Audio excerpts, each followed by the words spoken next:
दोन्ही राष्ट्रवादी काँग्रेसमध्ये विलिनीकरणाची चर्चा रंगली आणि नंतर विझली सुद्धा। त्याआधी बारामतीमध्ये पवार विरुद्ध पवार हा संघर्ष देखील आपल्या सगळ्यांनाच बघायला मिळाला होता।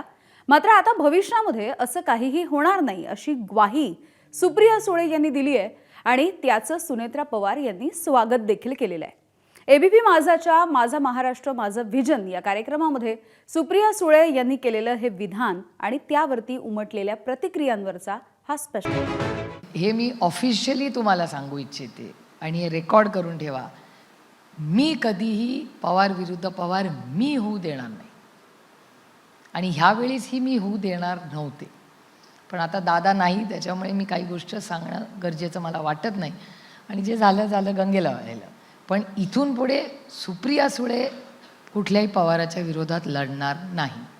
वेळ पडली तर दुसरा निर्णय घेईन, पण हे परत मी होऊ देणार नाही। उपमुख्यमंत्री झाल्यानंतर आपल्या पहिल्याच नागपूर दौऱ्यावर असलेल्या सुनेत्रा पवारांनी सुळेंच्या या घोषणेचं स्वागतच केलं। राजकारणामध्ये आले त्या तेव्हापासून मी सांगत आलेली आहे की कुटुंब आमचं नेहमीच वेगळं असणार आहे आणि राजकारण वेगळं असणार आहे। त्यामुळे सुप्रियाताईंनी अतिशय चांगली गोष्ट सांगितलेली आहे। त्यामुळे त्यांनी आता निश्चय केला की पवार विरुद्ध पवार निवडणूक होऊच देणार नाही आणि मी पण स्वतः पवारांच्या विरुद्ध लढणार नाही कोणत्याच। आणि त्यांचं वक्तव्य अतिशय चांगलं आहे आणि आम्हा सगळ्या कुटुंबाची सुद्धा तीच इच्छा आहे। मात्र याच मुद्द्यावर माझा महाराष्ट्र माझं व्हिजन या कार्यक्रमात आमदार रोहित पवारांनी वेगळी भूमिका मांडली। नक्कीच पवार विरुद्ध पवार तेव्हा होणार नाही जेव्हा जे लोक आज महायुतीमध्ये आहेत ते महायुतीमध्ये राहणार नाही। यावरून रोहित पवारांनी आपल्या आत्याच्या भूमिकेशी असहमती दर्शवल्याचं स्पष्ट होत आहे। त्यानंतर शुक्रवारी पुन्हा एकदा रोहित पवारांनी हाच राग आळवला।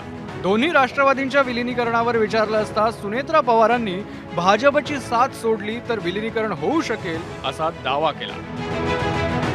विषय एवढाच आहे की भाजपची साथ अजितदादांच्या पक्षाला सोडली तर आम्ही एकत्रित येऊ शकतो। दादा सुद्धा शेवटच्या टप्प्यामध्ये तुम्ही बघितलं असेल, सामान्य लोकांच्या वतीने लोकांना आज ज्या काही अडचणी येत आहेत त्या मनामध्ये ठेवून भाजपच्या विरोधात बोलत होते। आता हा जो पक्ष आहे अजितदादांचा तो जो भाजपला चिटकून मांडी लावून बसणार असेल तर मग आम्ही एकत्रित कसं येणार। बारामतीत झालेले दोन्ही पवार विरुद्ध पवार सामने हे अजितदादा हयात असताना झाले होते आणि त्याच वेळी एकमेकांविरोधात लढताना कौटुंबिक दुरावा निर्माण होणार नाही याची काळजी दोन्हींकडून घेण्यात आली होती।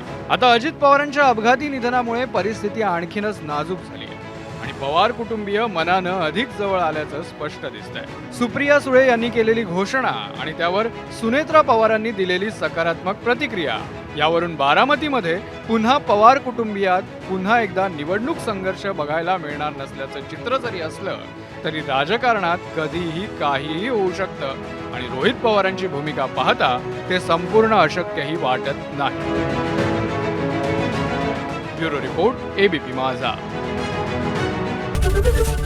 एबीपी माझा, उघडा डोळे बघा नीट।